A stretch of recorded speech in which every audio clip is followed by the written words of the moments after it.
Okey, aku nak kongsikan pencucian yang orang cakap hilang karat yang sangat pantas lah. Tapi bergantung karat lah, ketebalan karat. Lepas tu setiap karat ni dia ada berbeza. Untuk barang yang aku tunjuk ni untuk bahan-bahan yang kecil, untuk yang kita boleh direndam lah. Barang yang boleh direndam, yang mudah untuk dicuci. Ni aku tunjuk, aku rendam macam skru berkarat lah. Aku akan tunjukkan result dia macam ni.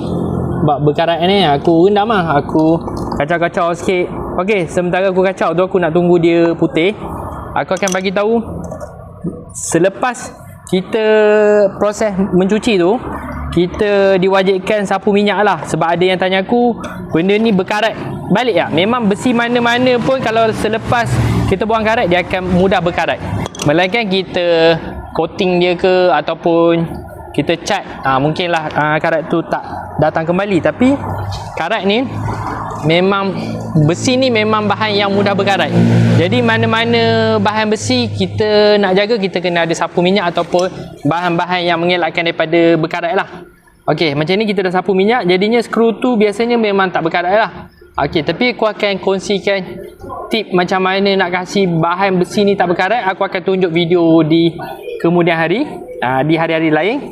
Macam contoh barang-barang yang dah cuci, dia akan jadi naik kilat macam ni lah. Okey, kalau macam tebal, dia akan boleh lagi bersih kalau kita rendam lagi lama. Kalau karat-karat kecil tu kita akan rendam sikit, kita dah hilang dah karat. Jadinya untuk pengongsian aku hari ni, aku pakai asid mosaic ataupun pencuci lantai, pencuci mosaic. Jadi terpulang lah dekat mana dekat luar sana nak panggil apa. Tapi kefahaman kat awal cakap je pencuci mosaic ataupun asid mosaic lah. Dekat hardware dekat luar sana memang ada jual. Terpulang korang nak beli kat mana-mana.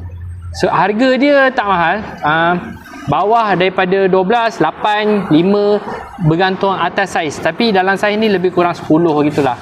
Jadi terpulang korang nak beli yang saiz mana. Benda ni memang senang nak dicari. Aku akan kongsikan tip-tip cuci bahan yang lain. Karat yang lebih tebal pun ada, tapi aku tak menggunakan bahan ni. Dia ada banyak lagi bahan, tapi aku tak boleh nak kongsi dalam satu video ni. Banyak benda dalam satu video. Jadi aku akan kongsi sikit-sikit. Mana yang nak tahu perkembangan boleh follow aku lah. Aku akan kongsikan balik. Dapat?